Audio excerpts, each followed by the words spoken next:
Une ex-militaire lance un appel à l'aide après avoir tout perdu dans un terrible incendie. La sinistrée craint de ne pas pouvoir se reloger convenablement pour l'hiver avec ses animaux.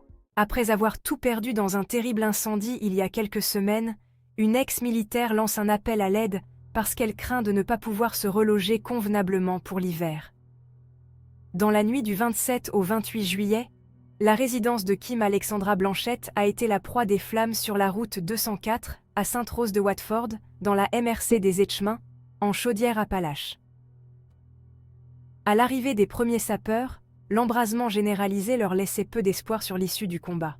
Terrifiée, la propriétaire a toutefois réussi à rescaper plusieurs animaux qu'elle élève sur son immense terre, achetée en 2022 pour ses 35 ans. L'horreur. Un mois plus tard, tous ses souvenirs se sont envolés et elle conserve un lourd traumatisme de cet épisode d'horreur. Son insomnie lui a peut-être sauvé la vie lorsque le brasier a éclaté. Comme je ne dormais pas, j'ai décidé d'écouter un film. J'avais un de mes chats sur moi et j'ai entendu un bruit. Quand j'ai ouvert la porte de la chambre, j'ai vu le rideau et la lampe en feu avec aussi une partie des couvertures. J'ai essayé d'éteindre, mais ça n'a pas fonctionné, explique-t-elle avec émotion. Rapidement, Kim Alexandra a contacté les services d'urgence.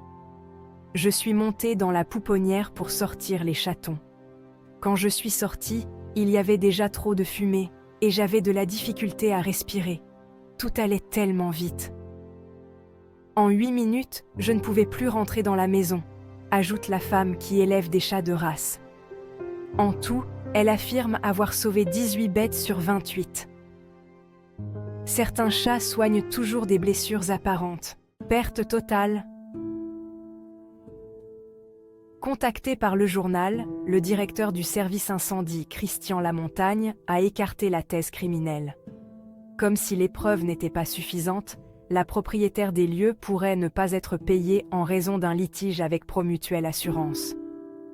Pour le moment, Madame Blanchette habite dans un véhicule récréatif installé à l'arrière des ruines de sa maison qu'elle ne peut pas faire retirer du site. Psychologiquement, la situation n'est pas facile. De bons samaritains lui ont fourni quelques articles qui se trouvent sous une tente à l'extérieur, mais le temps froid n'est pas très loin. Comme sinistrée, elle a également eu une aide financière et alimentaire, autant pour elle que pour les animaux. D'autres obstacles. Il ne me reste rien. C'était des années d'économie. Même la voiture est irrécupérable. J'étais venue ici pour mon refuge animal et l'élevage. J'ai tout bâti en fonction des animaux. J'ai travaillé fort et c'était beau. Clairement, je ne mérite pas ça. Malgré toute l'aide reçue, son idée d'acquérir une maison mobile pour l'hiver a aussi du plomb dans l'aile. Le puisard ne suffit plus et la municipalité exige la construction d'une fosse septique conforme, ce qui augmente les coûts de 15 000 $. Ça me prend le permis et il faut défricher. Ça va être l'enfer. La liste est trop longue.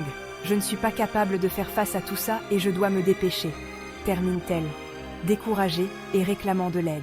Une collecte est en cours sur la plateforme de sociofinancement GoFundMe. Pour ne plus rater nos vidéos avec des histoires vraies, émouvantes et merveilleuses, merci de vous abonner, de liker et de partager massivement la vidéo.